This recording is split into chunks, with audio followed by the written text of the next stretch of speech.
walk your way, you seem to stretch my mind in a way I could not do on my own. Could not do on my own. Could not do on my own.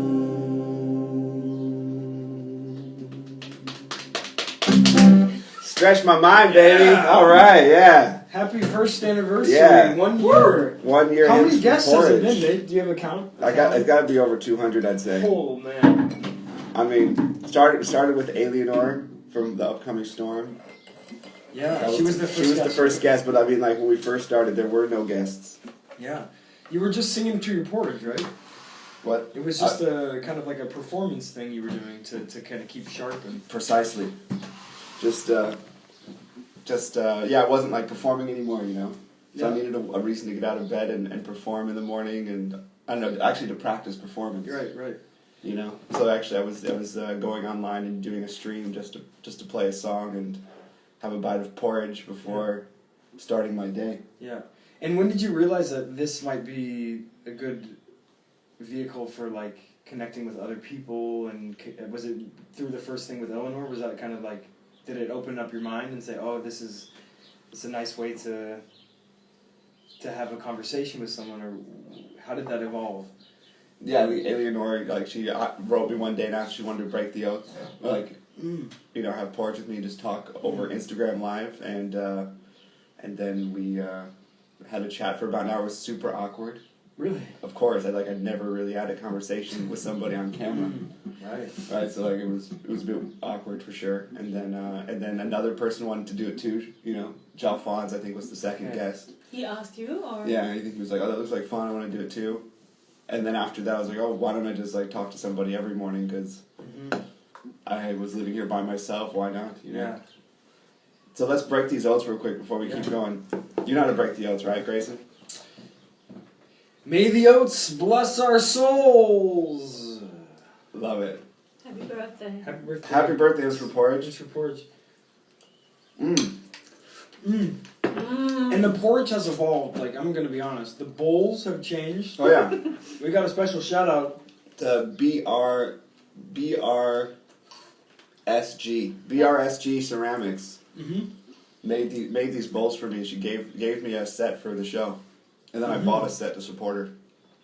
A Berlin-based potter and artist. This one is another. But this is from another Berlin-based potter named Afa, but she doesn't have a last name. She also made me this one that has Hymns for Porridge written in the bowl. Wow. Pretty sick, right? Have you seen this one? Cool. A good stem. So if anyone has any questions for Nate about Hymns for Porridge, write us in the comments and we'll look. Thank you for all the great happy birthday Hymns for Porridge wishes.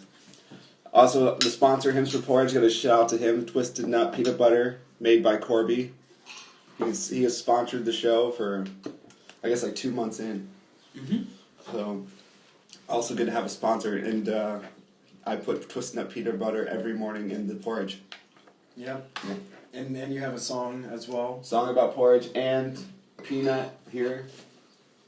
The mascot to Hymns for Porridge, here he is. He's been also in a lot of the shows.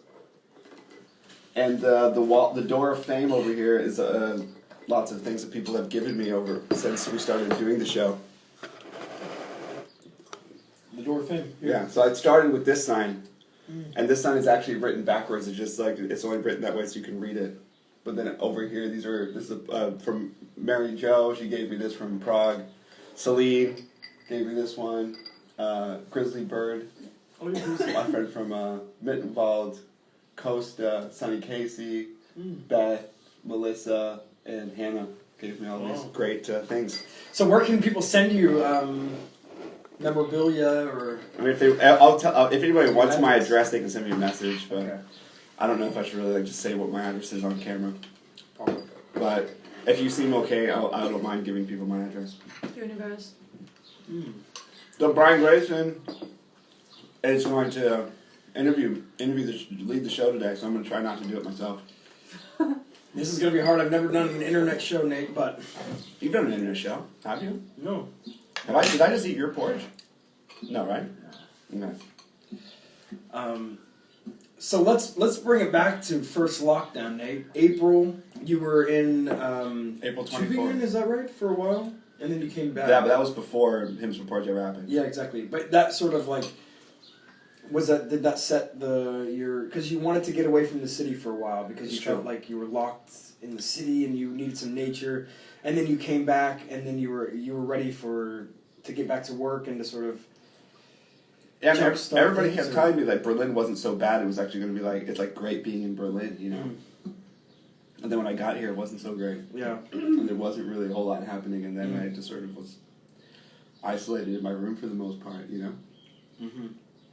This was before Johanna came into the picture. Yeah, but Saved the day. I mean, nobody knows about Johanna, so like it's probably more personal than it. Oh yeah. No problem. But you're just a friend. Yeah, Just kidding. Whatever. it's whatever. Okay, it's really whatever. No.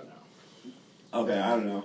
I don't know what to do anymore. So you were feeling a bit more isolated than normal, and you just needed a way to have like a routine. Thank you. Yeah, I needed a routine. I needed to get out of bed Yeah. for sure.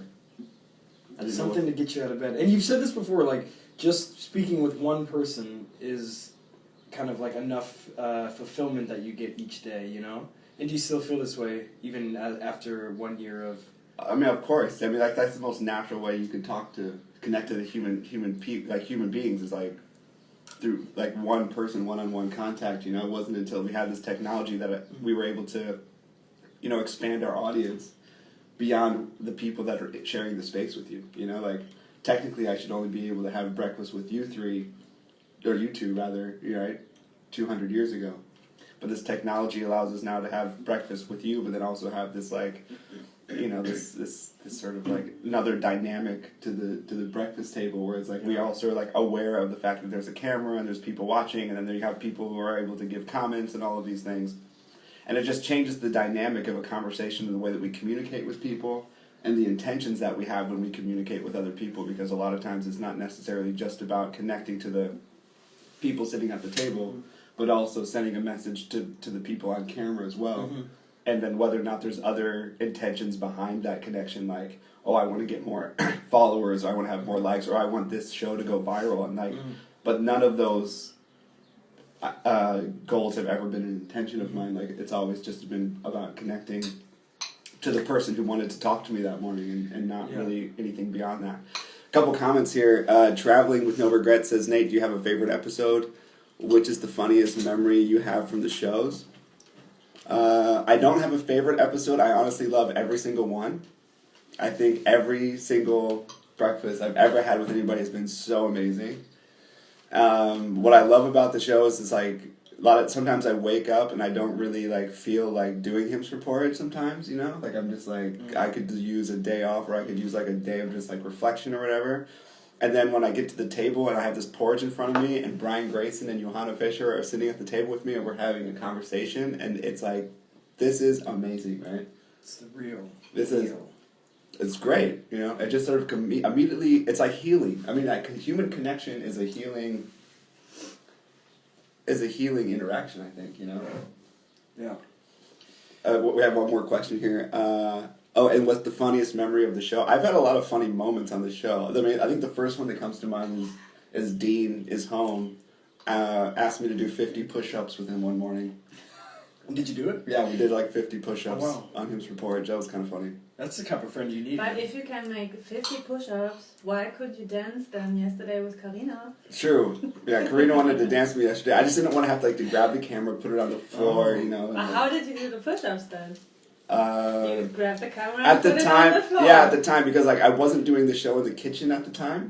I was doing the show in my like one room flat over here. So like it was easier to take the camera off the desk and put it on the floor and do push-ups in front of it. Whereas like now, this kitchen is super tiny. Like we're basically taking up the entire space of this kitchen right now. I mean, it's funny. A lot of people when they come on the show, they think this kitchen is huge.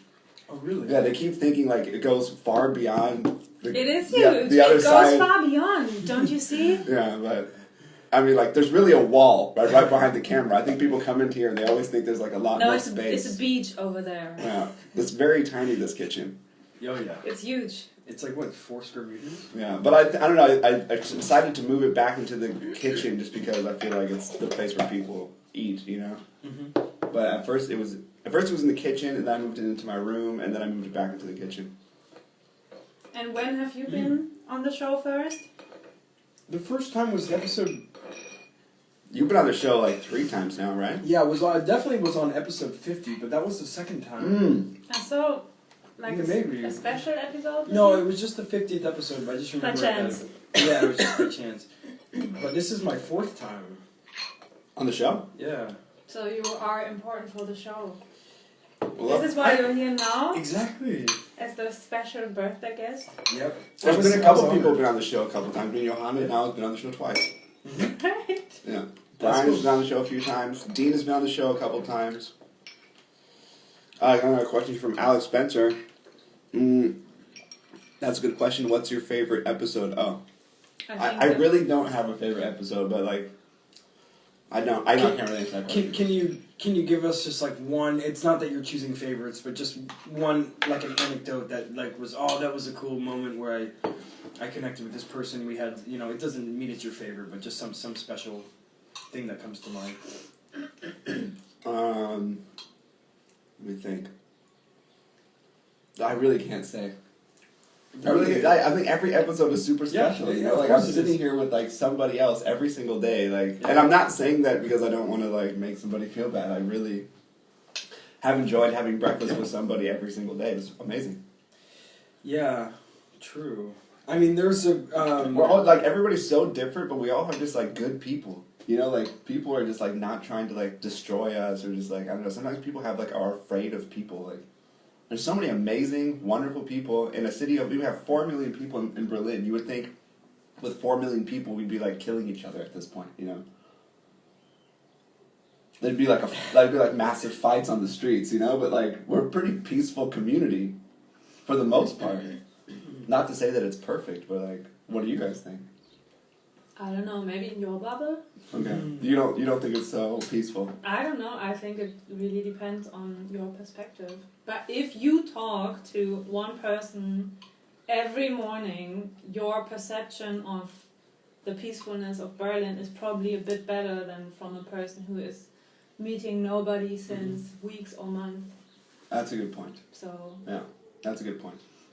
But then I think it's really good for your mental health, right? I mean, I've always said from the very beginning, everybody should do Hibs Report.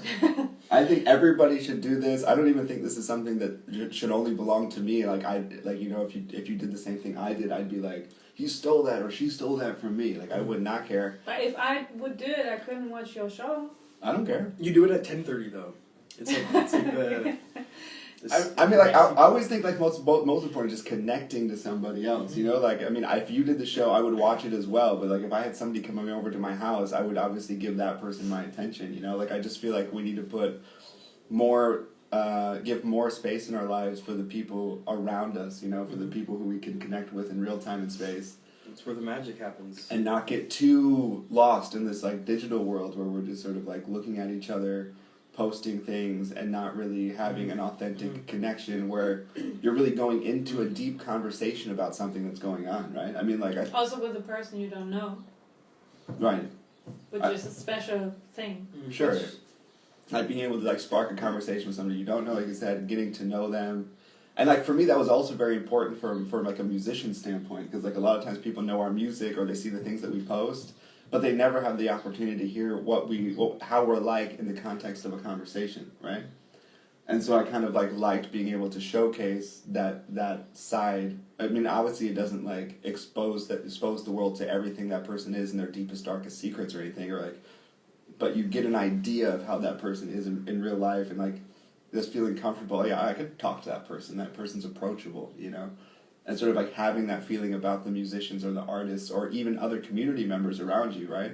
That we're not these sort of figures in your community that you can't talk to, that you can't approach, you know? And what would you say were the like learning, how do you say, benefits for you through because I want to hear a bit about your learning process with listening. But what were the 3 most beneficial learning points? I guess listening for sure. Like at first, I had such a hard time listening. You know, because like you just we don't practice it very often in this like digital, fast-paced society. You know, we want to listen to something that lasts 1 minute long, but like if you ask somebody to listen to your IGTV of you talking to somebody for an hour, most people aren't going to have the patience to really listen to somebody having that conversation, right? Swipe. And even Boring next. right, and even in like a real life situation where you're like outside of this digital world having a conversation with somebody, like just sitting there and having a 1 hour conversation with this one person without being distracted by, I don't know, the internet or like a Netflix film or a video Or or just a post. thoughts. I mean, I can look at you pretending I would listen, but maybe I'm just somewhere else with my thoughts about what you're saying or not really present. Yeah, and I think that happened too at the beginning. Like there was moments where I was like, okay, I really need to focus and listen to this, right? Especially because like when you're talking on Instagram Live, you have like comments, which I like now. I don't get distracted by these things, right? Like, but like at the beginning, I would look at the screen and I can see in the corner that 7 people are watching, right? And then if like that 7 goes down to 6 or 5 or 3, or if everybody leaves all of a sudden, I'm sitting here alone in front of the camera and nobody's watching, then you start thinking, oh my God, like is nobody watching this? And like what? And then I'm just like, no, wait. I got a person sitting here. You know, why am I caring about how many viewers? Like, see, like this went down from 7 to 6, right? It could go down to 5 in another second. But who cares? I care. You see that there's the mama of Felicia. Ooh. Ah. And I wasn't there, but I was watching the show, and I saw that Felicia's mother was Elke Rose, or I don't know how to pronounce, but... All right, good morning, so Felicia's mom. I also get to know people, even though they don't have a photo or something. It's like a community, even. Yeah, I mean, there's like a small group of people who like always come. Like Celine watches the show quite often, and I'm super happy that she's always there. And then there's other people who like traveling with no regrets. She's watched the show a few times, and people come in and out of the show. You know. There's some people who watch for like a dedicated period of time and they're like really active in the chats, and then eventually they go on with their life, you know. And I'm not thinking to myself, oh, what happened to Lulu Blue? Like there was a phase where Lulu Blue, he was like, he started watching the show because he saw me talking to another songwriter that he likes in Berlin, and then he was watching every single morning, and he literally became my manager. Right at the bottom of the screen, because at first I wasn't given a notification when the live stream was going to end. It would just end after 1 hour. Like this is like the way that Instagram Live has developed since I started doing this has also changed. Like you used to only be able to go live for 1 hour and then it would end, which is why the show has always been an hour, right? Yeah. But now you can go beyond an hour. Really? And so sometimes the show's a bit longer, but that's the reason why. Anyway, so he was my manager for a while, and then he was on the show. But I also wanted to say about listening and not being able to like follow a conversation all the way through is like because I realized that was sort of a hurdle when it comes to sort of asking my community to get to know other community members during a time in which we're not able to have an exchange in real time and space. You know, like I wanted to give the members of our local culture a face and a voice. You know, and I also wanted to make the point that even if you're not part of like an artist or a musician, like you are an important person, you know, and you have something to say and you're powerful, right? So I never really cherry picked who comes on the show. Like anybody can come on the show. I don't care who it is. And anybody who says I have nothing to say, I don't believe them, right? I think everybody has something to say. And a lot of times it takes a while. Like you start doing the show and you don't really, like it sort of takes a while for it to sort of pick up and go somewhere that has substance, right? But then it took a while to get there. So most people who are watching, if they watch this later, will be like, okay, it took like 30 minutes before it really started getting interesting, and they lose interest in the first like 5-10 minutes. But that's usually how conversations work, right? Like when I go out into a public space and meet somebody, it's not like the conversation is super gripping the moment I start talking to that person, right? But that's how they craft media these days. Like, you have to have something that from the very moment, like if it's a talk show that's professional, you have a band. The guy comes out, "Good morning, everybody. Welcome to Hymns for Porridge." Right? Today's guest, we have Leonardo DiCaprio. This will be the evolution of Hymns for Porridge for next year? Or? Yeah, exactly. What I'm saying is, like, people get super excited, And it's like, it has to be exciting 100%. And you have a guy in a twirly chair, and, it's just like being super sexy and well dressed. And, like, here I am, like, balding and, like, wearing my pajamas, right, on screen. Like, it's not necessarily me trying to be, like, a sex symbol or trying to be, like, super slick or, like, trying to keep people entertained 24/7. I just want it to be an authentic exchange, right?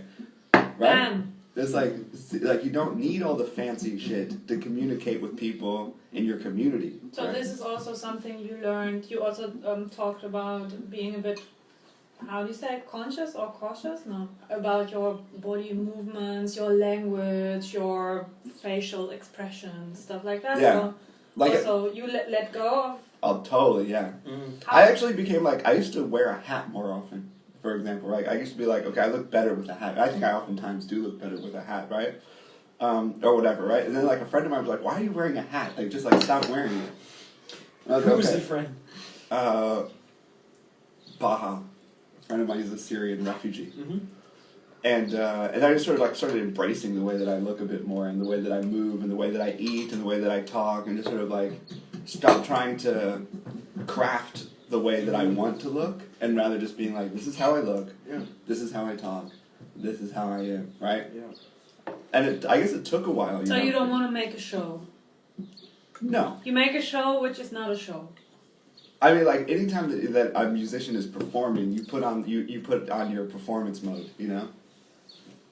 I mean, it's what you do. Are we performing now? There's always an element of performance, I think. Even in like a one-on-one situation, because you have somebody viewing yourself, right? So, like, even if like me or you are hanging out, there's certain things that you would do in the presence of just one person in a personal space that you would never do when you're alone in your personal space, right? Because you have somebody viewing you, right? Something like this. Right. For example. Or like you're talking and then you'll be like, you'll do something with your hands, you do like a gesture, things like that. But that's great. There's nothing wrong with that. That's what human beings do. We like to be a bit more like, to entertain each other, to make each other laugh, to evoke emotions within ourselves that make us feel good about ourselves. If you care about that person, right? Mm-hmm. But we are also not used to, like, maybe you are used to now, but we are also not used to be seen by camera all the time. So it's also a bit of weird feeling that some attention goes into that direction. So my attention now doesn't really go so much into that corner, but more into that corner. It does something that there's a camera, sure. And in my brain there's like and also I think you need a time, maybe some weeks, to understand that, okay, still it can be very authentic, and It doesn't matter if I don't know. Right, and even though I'm sort of talking about these things, and it almost seems like a good reason not to have a camera in front of me in the morning, right? Just to have a conversation with somebody at the table. But because of the world that we're living in, I almost feel like to throw away these devices and to throw away these tools isn't progressive, because there's certain messages that we can get out to people to sort of remind us of the importance of human connection, right? That these devices sometimes don't necessarily emphasize the importance of connecting with one person in real time and space without the intention of wanting to go viral, without the intention of wanting to have 1,000 viewers, right? And for me to do it every single morning for 7 people, right? Most people would be like, why is he doing this, right? Like, and this is a part of the reason why I continued doing Hymns for Porridge, is because I had people who wanted to have a stronger influence in the digital world ask me how many people watch and how many followers did I get. And I always would tell them, at the beginning it was like 0, 1 person watched or 3 people watched, right? And I got no followers from it. Mm-hmm. And people would be like, oh, that's not worth my time. Mm-hmm. But if I were to say 100 people watched every day, and after every show I got 300 new followers, I guarantee you everybody would be doing something like this more often, right? Because people want to have influence. People want to have attention, right? And especially in the arts, like business people who are like out to make money, that's what they want, right? But if you're a performer, you want attention to a certain degree, and I don't necessarily think that's a selfish thing. You want attention and you want influence, right? Because you feel like I have something to say that's going to have a positive influence on the people around me, right? That's why I write what I do, and I think about that influence, and I think about the impact it's going to have on the listener, and I want that impact to be something that helps people feel better about themselves, or to understand the world in a better light, or to help heal something that they've gone through, or maybe just laugh, or maybe just tell a story, right? There's a certain thing that I want to communicate in every single song that I write, right? And there's a certain message I want to have communicated through that. And so I don't necessarily think it's egotistical to say, I want to have attention, and I want to have an influence, right? The same thing if you're like a child, you want your mother's attention. There's nothing wrong with that, right? And I think from an artist's perspective, there's nothing wrong to say that either. But I feel like there's just like a businessman can be earning a wage that helps that person to get by, and have all their needs met, right? But then have this sort of like crazy greed that makes them want to have $100 billion. Right? And we have people on this planet right now that have $100 billion. And I think the same thing happens because of this technology, that these occupations that require us to have an influence, that require us to have some sort of attention around what we're doing, can sort of increase this sort of like greed, the same sort of like greed sort of thing. Like, I need to have 1 million people watching me. I need to have influence that goes all around the world, and we can't be happy with just sitting here at the table and playing for you. We can't be happy with just 7 people watching, right? It's sort of like we need to push the boundaries. We need to push the boundaries. But I've never wanted to push the boundaries. I've just wanted to talk to you. I just wanted to talk to Brian. I just wanted to talk to whoever else has been on the show. And that in itself has been fulfilling. So by the end of the show, 1 hour later, I'm thinking, I've done everything I wanted to do today. Do you think it would be different for you, like relevantly different, if there would be 1,000 people watching now? If there would be 1,000 people watching, I would still only put my attention on you and you, right? And with the consciousness as well that I'm portraying a message that can be viewed later or even in real time. But the main priority is to connect to you. And everything else that happens beyond that is just cool, right? And plus, I think you and the people who come on the shows have great messages, and I think there's beautiful music, and people are saying wonderful things. And so I'm super happy if somebody consumes it, but I'm not necessarily trying to get this message out. I want us to say, hey, it's there if you want it, but it's also fine if it gets 7 views. And that the most important thing was talking to you and listening to what you have to say. I like the idea I already told you, that if you talk to 100 people, you always talk to one person. Because in the end, if you talk to me, then you talk to 10 people or it's always just one person you are talking to, because it's not, and maybe there is an energy when there's a higher vibration when there are 10 or 100 people or something like that, but I also like it's worth it when we are just talking, or when you are just talking, or when the 3 of us are talking, but still you are always talking to me and to Brian, and it's still a one-on-one thing always, even though it's in front of 100 people or 1,000 people. And I think this can also very fastly be an illusion of, okay, what I do makes sense because 1,000 people want to hear it. And I think what's really impressive for me also, that you give yourself the value, even though nobody watches it. Well, some people watch, but it's not nobody. Yeah, but sometimes... Don't break my spirit! No, but sometimes you say,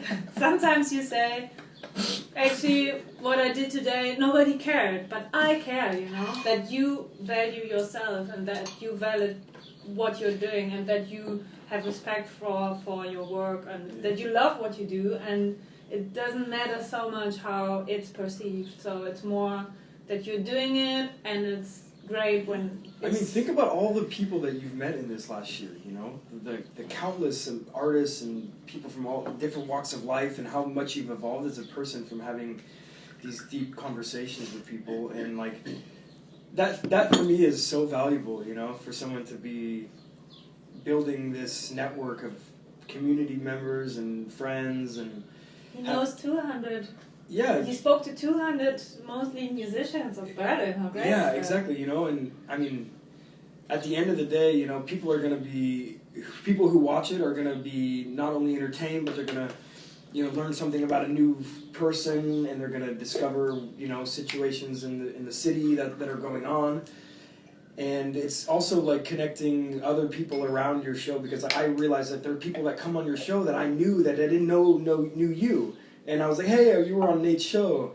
That's so cool, you know. I know Nate from a long time, and like that for me is like just sort of realizing that we are all more connected than we realize, you know. Yeah. That we all like don't really have so much.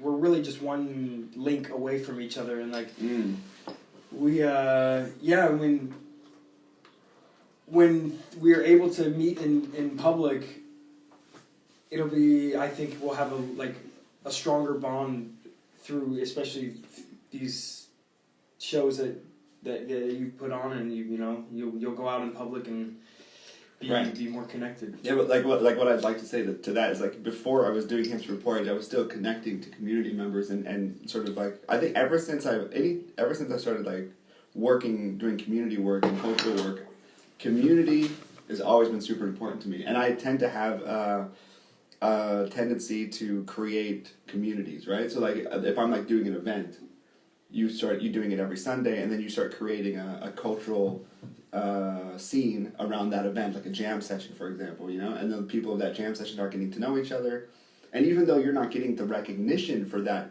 exchange among those people, you know that you're the one creating that space, right? But you're not necessarily saying, oh, Nate has connected all of us, right?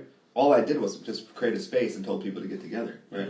So I'm sort of just doing the same thing now, but under in the context of that sort of like most, I guess, easiest, I guess is probably the best way to say it, during these times, right? I would have never thought of doing Hymns for Porridge if we weren't in this pandemic. I would be doing what I've always been doing, Going out right? Just like, Jane Michaels Rogers, gathering people. Noise sessions, Yeah, right? yeah. That also created a scene, connected people, and made people feel like, hey, we're a part of a community here, right? But now you don't have those events happening anymore, and the longer that goes on, the more distant we become from each other. And now we're living in a community of 4 million people, many of which are living in a long distance relationship with people who live 10 minutes away. Yeah, that's so true.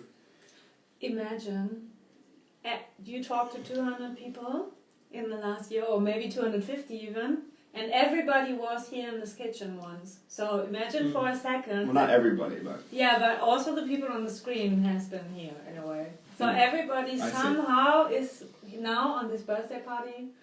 Imagine everybody would be here who you talk to. Like, I don't know, 250 people or 200 people, and we can make a party when Corona is over. We can go to Treptower Park or Tempelhofer Feld and celebrate with everybody you talk to. Yeah, like we thought about doing like a porridge gathering, Oh yeah, your porridge gathering. but it hasn't happened yet. But It's like the rainbow gathering. We do a porridge gathering right now. Yeah, but sort of like meeting outside of the park. What do you guys think of this porridge? I think it's great, but I have to eat it a little later. Yeah. I need to start with the tea. Got a comment here from Celine. I meet and know so many great new people through the show. It connects us in a way. Totally. But it's not connecting but that's something I want it to connect on a local level more than I want it to connect on a global level. Yeah. Like that's more important to me just because you're able to meet these people in real time and space. Like anybody who's local from Berlin, they can connect with Johanna, they can connect with Brian, they can send them a message, they can check out their music, they can find out where they're going to be playing next once things, go back to normal, or like they'll run into them on the streets and be like, oh hey, like you're Johanna Fischer, you write that music, or you're Brian, I'm gonna come to your show, you know. And then and then you find out, you know, just feeling like this is somebody who I can approach, I can talk to, have an exchange with. That's the beauty of culture, and I think that's the beauty of community. And I think it's that exchange only happens in real time and space. So therefore, it can only happen locally, right? And this is where I feel like we lose our focus off of that. We lose our focus of that which is most important, the local scene, because we're trying to get the attention of the entire world. Mm-hmm. I think you have a mission. I like your mission. You really believe in that, you know? This is like super important. Like this is the essential base of why you're doing this, you know? Bringing all the local people together. Sometimes I feel a bit weird when I don't listen to local music. I listen a lot to not local music. Yeah. And I just realized that Nate is listening to local music a lot. And oftentimes when I listen to that American stuff or things from abroad, I wouldn't say mainstream actually. Just not local. Just not local, yeah. And I love that as well. And I also love to get like information which are not necessarily local. But I think it's really cool that you're doing this. You have this mission, and everybody I tell the story about your hymns for porridge, everybody's like, every day, 5 days, 6 days a week, every morning he's doing that. Okay, great, interesting. Okay, because it's, you know, it's dedication to something, and I think your willingness to do that is great. It's powerful. So, yeah. Imagine if we all did it. I think it's your thing, you know. Everybody does a different thing. Brian is doing his thing and his. Well, Brian has a great show called Spread That Joy. Spread that joy. Yeah. You spread local gatherings. You spread joy. Amazing. Yeah. Well, it's super cool. You connect with somebody. You know, you create a space to have an exchange and exchange ideas and have a conversation. You know. Online, Instagram, live. It's not live. It's more with microphones and trying to do like music and recording it and having like a podcast where people's voices can be recorded with microphones. But yeah, I mean, I put value in kind of like, I mean, I have some nice equipment, so setting a space where people can feel like they're in the recording studio and that, you know, they have nice sound and that like eventually somebody's going to listen to it and enjoy that moment, you know.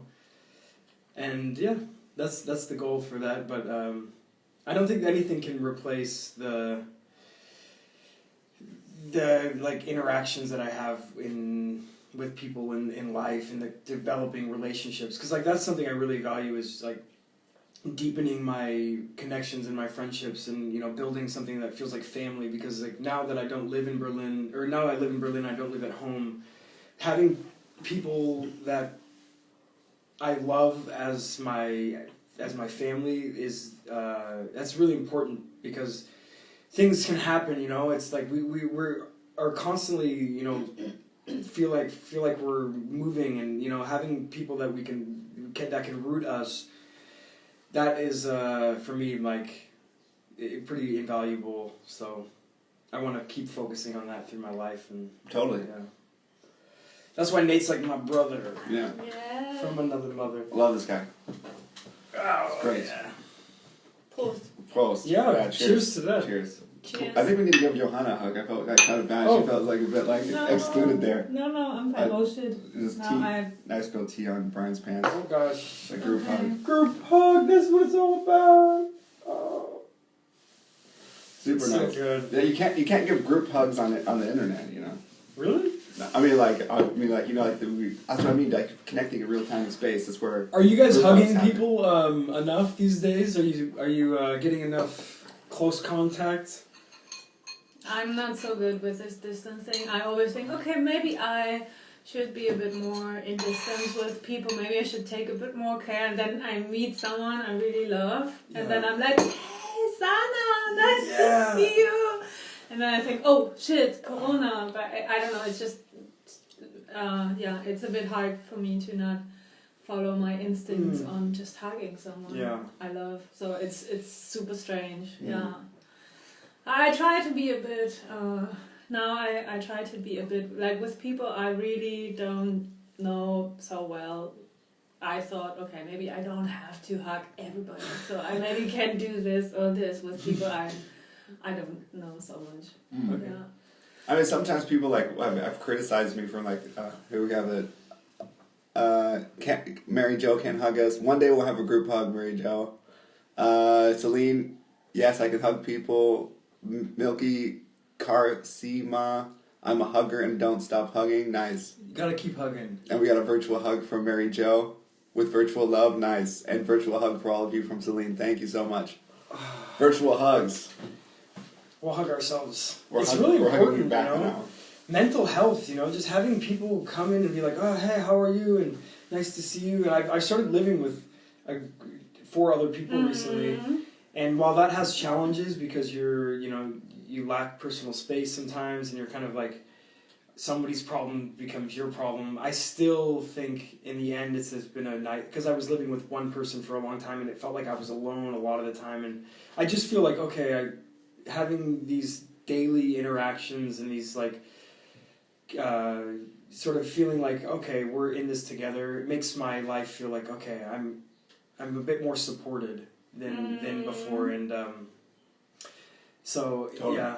And that's part of the reason why Hymns for Porridge started, because I didn't have that support here. Yeah. You know, I woke up, there was nobody in my kitchen. I woke up, there was nobody in my room. Yeah. You're sitting there by yourself without that human support and without having a space that you can go to in your community. Yeah. To feel that support, which is what I had before. Like I got that feeling and support in public spaces, and came here to chill, relax, and be alone. But then I no longer had that support. And I remember one day I even had like an emotional breakdown, and I wrote online like, I miss everybody. Right? I went online. I was like, I just miss everybody so much. Right? And then I started doing this, and then I started realizing why that was kind of important to me, because I wake up in the morning, I sit here, and then I have somebody to talk to, and I'm getting out of my headspace and having an exchange with somebody else who's like also has the intention of wanting me to feel good, and I have the intention of making the person I'm connecting with feel good, and just having that connection, I think has been a huge, like a major help in the past year. It's also great that you took the responsibility. You realized, okay, I need connection. I don't really know how to do it now. Okay, I have this digital device. I could do something with that, and you made it. But I have to say, energy. None of that was conscious. I didn't have everything that I'm talking about today is all reflective, retrospective understanding, right? But when this all started, I was just doing it, and then you start realizing later what it is, what it means, what is human connection, right? What distracts us? What are our intentions in this digital world, right? Understanding streaming more, understanding community more, understanding local music more. Right? It's been an eye-opening experience, not necessarily I understand so much, and now I'm going to consciously do Hymns for Porridge to connect my community members. Like, no, I was just like... With that voice? Exactly with this voice. Can you also do this one? I have some American friends who always do these things. Like I have my friend Carl also always do this advertising, radio, American thing voice. Like, or that sounded British or something, like Canterbury. Yeah. Do you also do this? I'm definitely not using that particular voice. I'm more like, I have like a list that I go to when I talk about another guy, but different. Nate's unique. What's the point of this voice? I gotta get into it a little bit. You don't know? No, I've heard this voice before. No, it's like It goes like this. you gotta pretend like you don't have front teeth. You gotta pretend like you got the front teeth. Yes. However, So the air is kind of pretending like you're coming out here, and you don't really have the. You don't have this. We're taking this mouth. You're taking the voice through the teeth. Exactly. You're pretending like you don't have teeth. Never brushed my teeth when I was growing up. My mama told me to brush my teeth, and I said, "No, mama, I ain't brushing my teeth. I'm gonna do what I want." Exactly. We got a comment here from Celine. What are your future plans for the show? I think I'm just gonna keep doing the show. Maybe not doing it every single day. You have visions. You I'm told me debating about this. your visions. Because I used to like do the show every day, and then afterwards like edit the show. Right. That was a lot of time. Right, but I didn't have like now. Now that I'm connecting with people a bit more, because like at first everybody was like super afraid to like connect, right? Mm-hmm. And now there's a bit less fear around connecting to people, and so like I'm meeting with people more in real time and space. And obviously not having like massive parties, but like even someone coming over here, So yeah, maybe doing the show less, maybe doing it an hour later, taking more time to do the edits. What else did I say something else? Maybe you write a porridge cookbook. Maybe I don't know about porridge cookbook. I don't know. Or I don't know. a little porridge zine. How to make your perfect vegan porridge. Guys, this is a funny breakfast. You're making me laugh. Nice. Happy to spread the laughter. Celine also thought your voice was funny. Do you do a voice? Yeah. Okay, let me channel my voice. No, maybe I do a voice when I'm with my sister.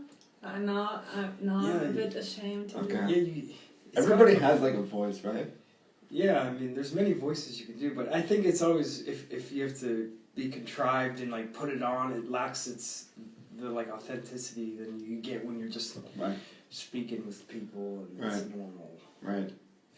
True. But back to your voice, you had it was like, I'm doing him for porridge to the... Yeah, I always use this voice whenever I'm trying to sound a bit sophisticated. Whenever I'm trying to show the world that I have an insight that the rest of the world doesn't have. Intellect. I'm a very intellectual person, and I'm quite aware of everything that's going on around me right now. Trying to connect community members in real time and space, That's the reason why I did Hymns from Porridge. I realized the world wasn't connecting in real time and space as often as they should, and I decided I was going to bring the people together. Very authentic. Alright. Nice. Anyways, that's all bullshit. And doing a great job connecting people. Buddy, keep up the good fight. Nice. Alright, Melly Meteors. Great singer-songwriter. Sometimes I'm looking for trouble. Ooh. I don't know that song. Sometimes I'm looking for love. I love that song. Berlin-based singer-songwriter. Yeah. So nice. Speaking of which, want to play a song, Grayson? Yeah. Alright, Brian Grayson, Johanna Fisher in the house on Hymns for Porridge, 1 year anniversary. I think we've been having a nice talk. What do you think? Great. Do you have how was the name created? That's a good question, Celine.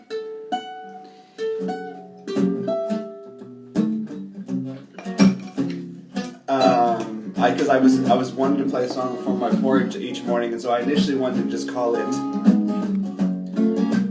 Songs for Porridge. But then I decided, Tala in the house, good morning. Another great Berlin-based singer-songwriter. Also has been on the show. So I came from a religious family, so I wanted to have it. I wanted to give like the language. I wanted to give the show a sort of a religious language. So I called it Hymns for Porridge. It sounds nice, I think. This song has come out today on Spotify. Woo! The Porridge song.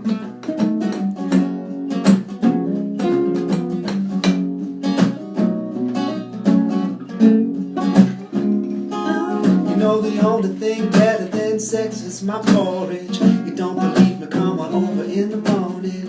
I'm gonna make your taste buds sweat. You're gonna swallow every bit you get and climax without you getting undressed. It's an oral fantasy beyond your dreams. The apples are foreplay, syrup is cocaine, peanut butter blows your mind. Blueberries, strawberries, cranberries, and grapes. They're making a mess on your face, and the cow sings moo. It's vegan too, and we don't need to be tied to machines. Moo. It's vegan too, and we don't need to be tied to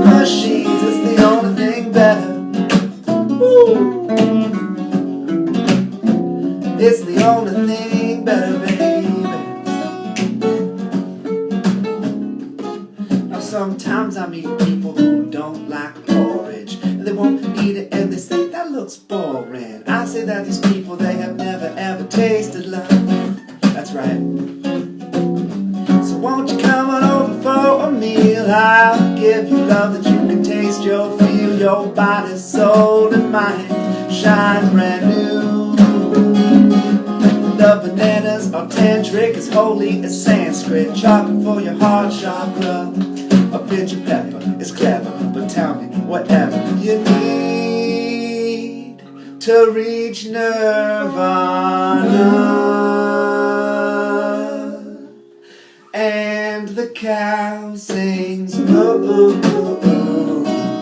It's vegan too, and we don't need to be tied to machines. Moo, moo, moo, moo. It's vegan too, and we don't need to be tied to machines. Acapella. Moo, moo, moo, moo. Well, it's vegan too, and we don't need to be tied to machines. Ooh, ooh, ooh, ooh. It's vegan too, and we don't need to be tied to machines. One more time. Ooh, ooh, ooh, ooh. It's vegan too, and we don't need to be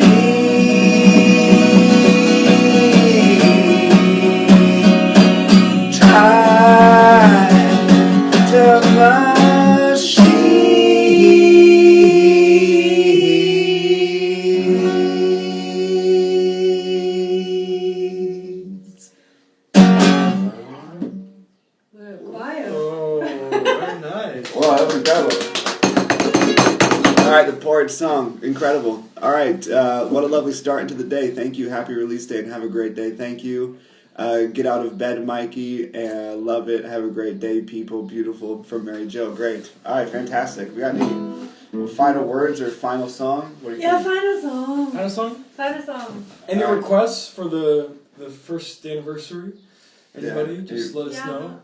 The song, the worthy song. Oh, nice. All right. That's so beautiful. That's great. All right. Yes. All right. This song is called. Well, I guess we call it the worthy song. Sure. I don't know. The worthy song. I never gave it up. Yeah, you gotta. Oh, right. Matt Snort in the house. Good morning. Hopefully, he'll be a guest on His Report soon. A piercer. He pierces people for a living. And what's about your tattoo? We didn't talk about yeah. that. There it is. Hymns for Porridge. Hymns for Porridge. Yes. On the skin for life. Yeah. Okay, let's do it. So thanks for watching, everybody. Wishing everybody a fantastic day.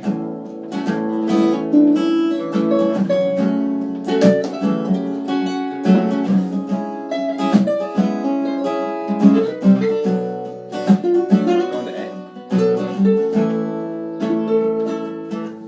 There's a voice inside my peaceful mind, and it speaks when I'm on my own,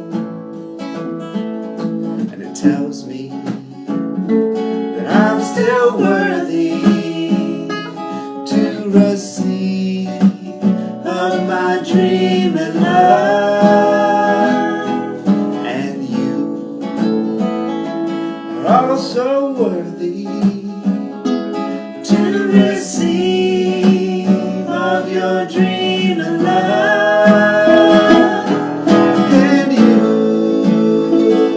are also worthy to receive of your dream and love.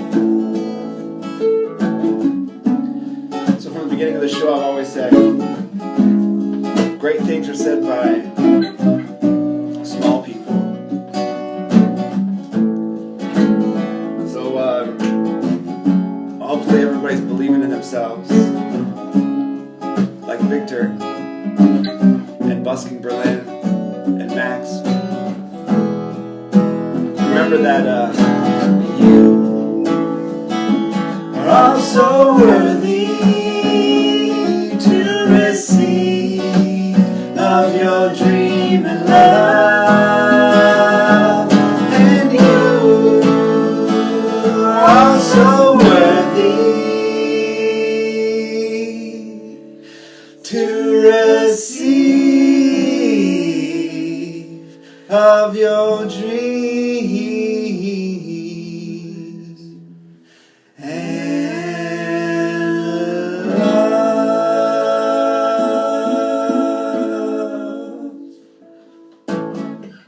Beautiful.